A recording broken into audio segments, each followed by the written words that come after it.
আসসালামু আলাইকুম রহমতুল্লাহি ওবরকাতুহ।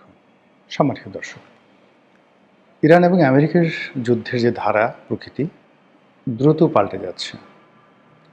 অবস্থা দৃষ্টে মনে হচ্ছে যে এই অসম যুদ্ধে ইরানের বিজয়ী হওয়ার যথেষ্ট কারণ রয়েছে।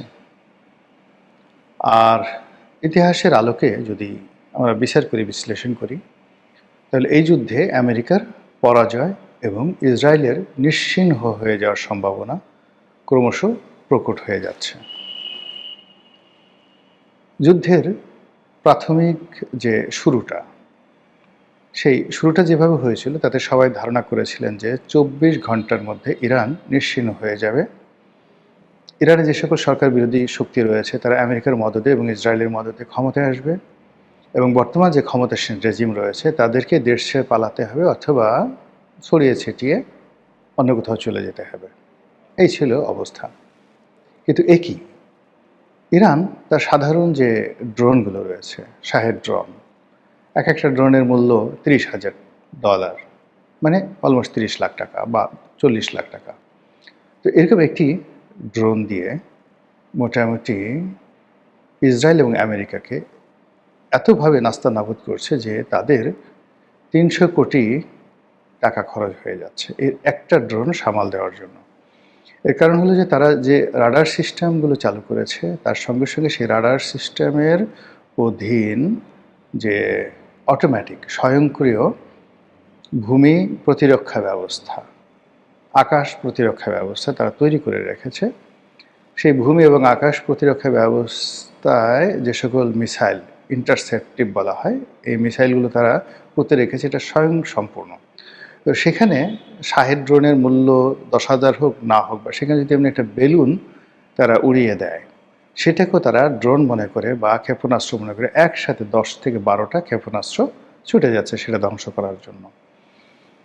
এরকম করতে করতে যেই গত প্রায় ৩ দশক ধরে, ৩০ বছর ধরে আমেরিকা মধ্যপ্রাচ্যে ইরানের চারিদিকে যে সকল রাষ্ট্র রয়েছে তাদের আকাশ প্রতিরক্ষা ব্যবস্থা যেভাবে গড়ে তুলেছিল সেটা অলমোস্ট 90% নষ্ট হয়ে গেছে এবং ইসরায়েলের আকাশ এখন রীতিমতো ইরানের জন্য উন্মুক্ত হয়ে পড়েছে।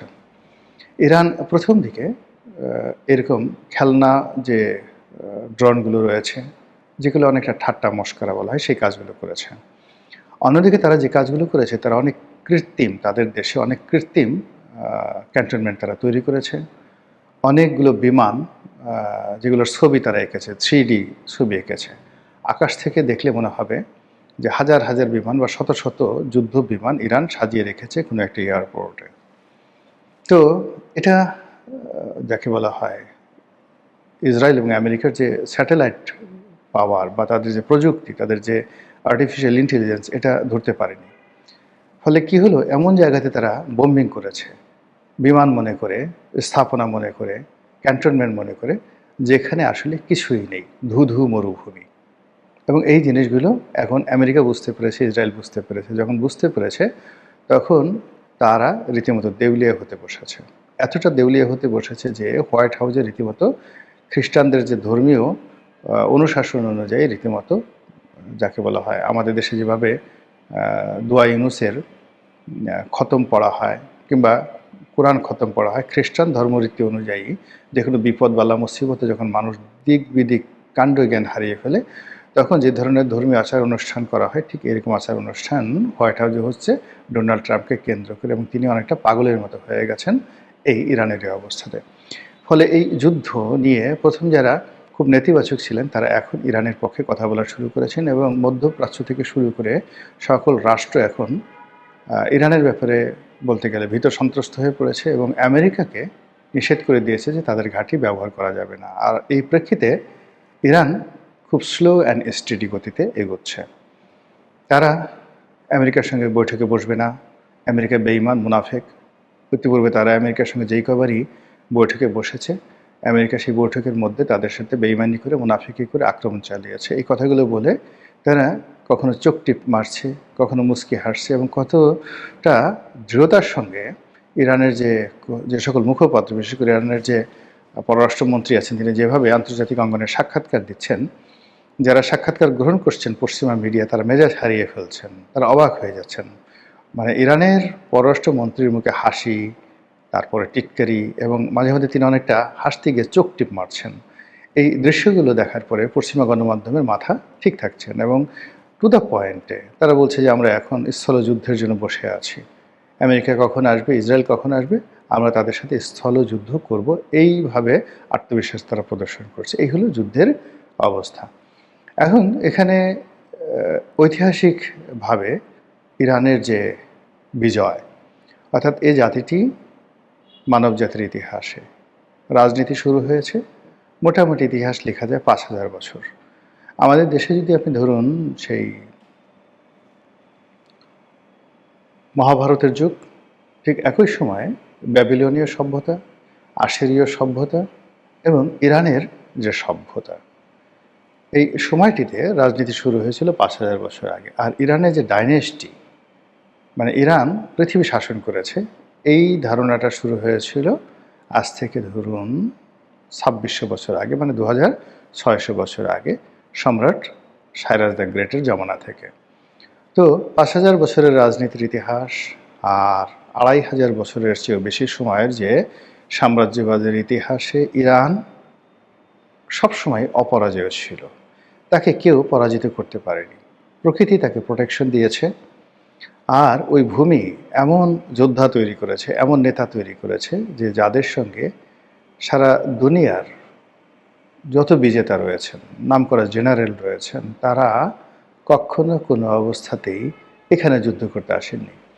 যেমন ধরুন ৪টি পিউনিকের যুদ্ধ হয়েছে কার্থেস এবং রোমের মধ্যে, এবং এখানে যে সকল বীর, সেই মহাবীর হানিবল থেকে শুরু করে আরও বহু বহু বীরের উদ্ভব হয়েছে। হানিবল যেই সময়টিতে রোম আক্রমণ করেছেন, ঠিক সেই সময়টিতে রোমের চাইতে ধন সম্পদে অনেক বেশি পাওয়ারফুল ছিল ইরান। কিন্তু হানিবল ইরানের দিকে আসেননি, তিনি রোমের দিকে গেছেন। অর্থাৎ ইরান তার পাওয়ারে এত বেশি ছিল যে পৃথিবীর প্রাচীন দুনিয়ার কেউ ইরানকে আক্রমণ করবে এই সাহসী ছিল না। একমাত্র আলেকজান্ডার সাহস করেছিলেন, কিন্তু তিনি সফল হতে পারেননি। পরবর্তীতে মুসলমানরা জয় করেছেন, আর হালাকু খান, চেঙ্গিস খানের নাতি, তিনি ইরান জয় করেছেন। কিন্তু ইরান জয়টা তার দীর্ঘস্থায়ী হয়নি, বরং ইরান জয়ের ফলে পুরো হালাকু খানের বংশ ইরানিয়ান হয়ে গিয়েছিল এবং তারা নাম ধারণ করেছিল ইলখানি বংশ।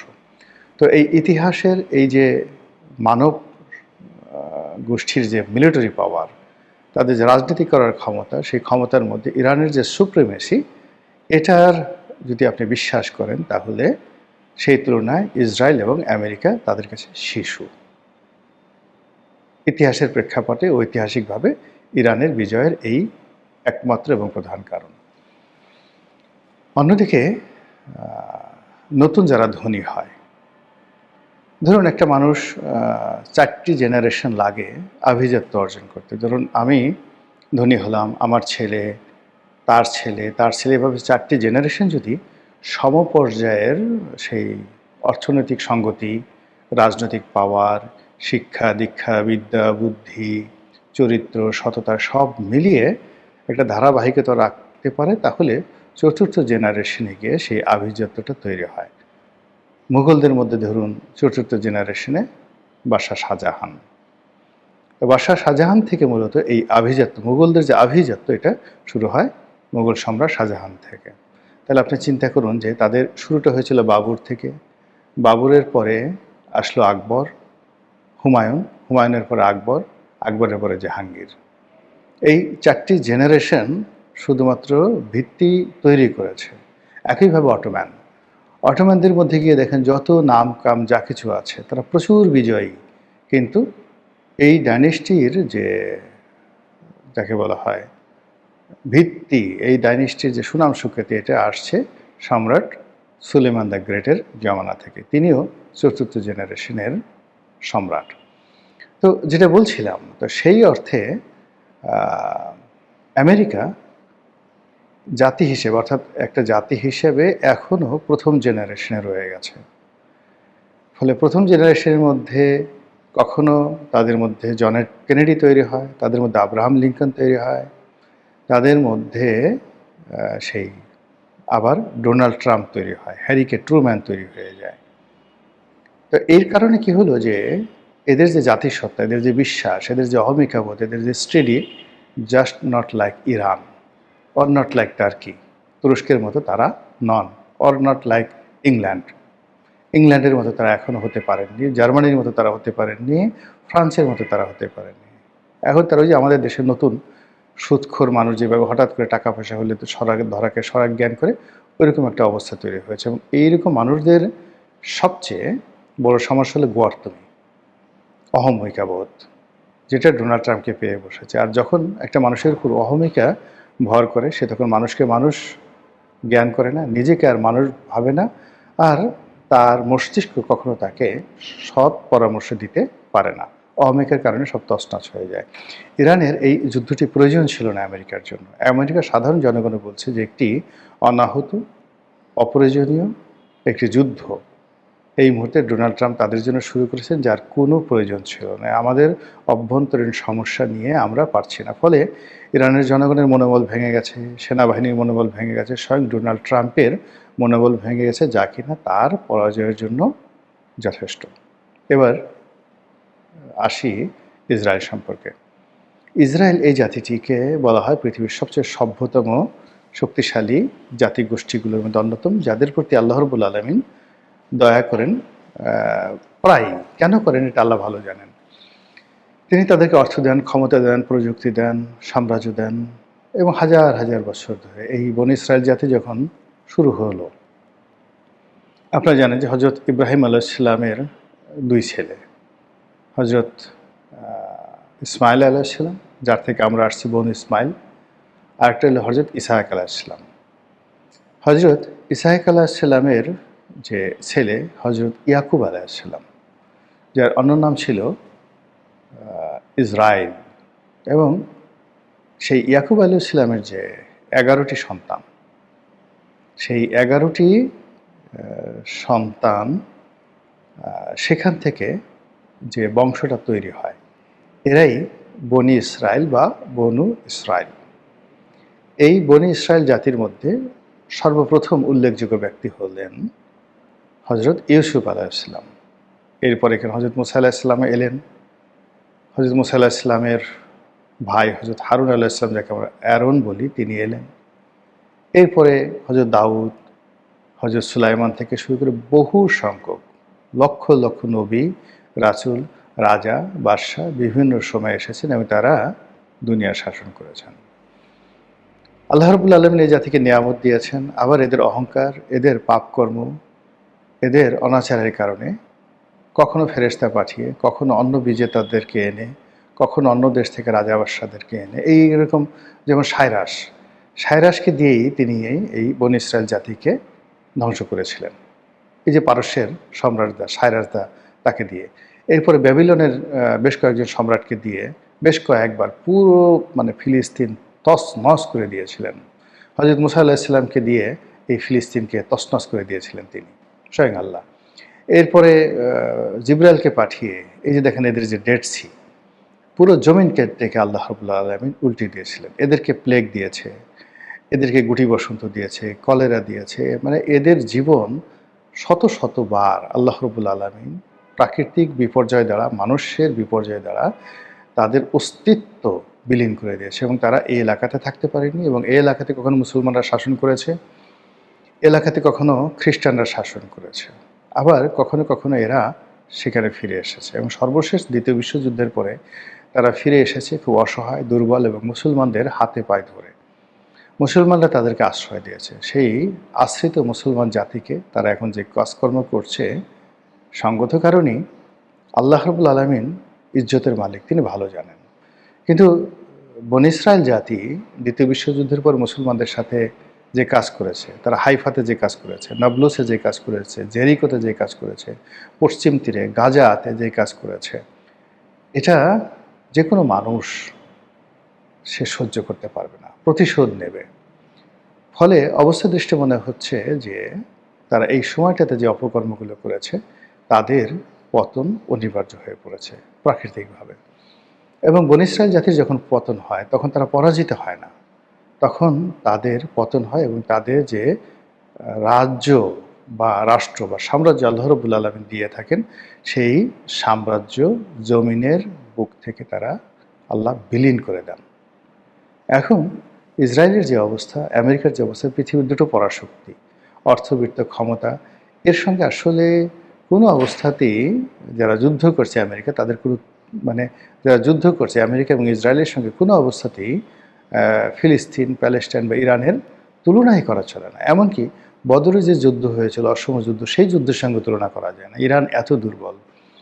কিন্তু যুদ্ধের ময়দানে যা কিছু ঘটছে তাতে মনে হচ্ছে যে প্রকৃতি, আল্লাহ রাব্বুল আলামিন, তিনি এই যে বেয়াদব বেয়াড়া বনী ইসরায়েল যে জাতি, এই জাতিকে এই জমানাতে, এই সভ্য জমানাতে একটা শিক্ষা দিতে চান।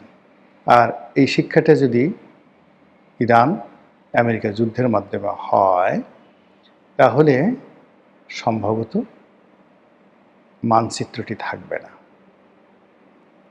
মধ্যপ্রাচ্যের যখন ইরান মোটামুটি একটু বিজয়ী হবে, সঙ্গে সঙ্গে লেবাননের হিজবুল্লাহ থেকে শুরু করে ইরানের যে সকল প্রক্সি যোদ্ধারা রয়েছে, এখানে যে সকল হামাসের যোদ্ধারা রয়েছে, এমনকি অনেক স্বেচ্ছাসেবী যারা লোকজন রয়েছে বিভিন্ন দেশে যারা আছেন, বাংলাদেশ থেকে বহু লোক, তারা যুদ্ধ করার জন্য চলে যাবে এবং ওখানে গিয়ে বলবে আমরা জেরুজালেমের পাশে ছোট্ট একটা রুমের মধ্যে বসবাস করে বাকি জীবন কাটিয়ে দেব এবং বেহেশতে যাব।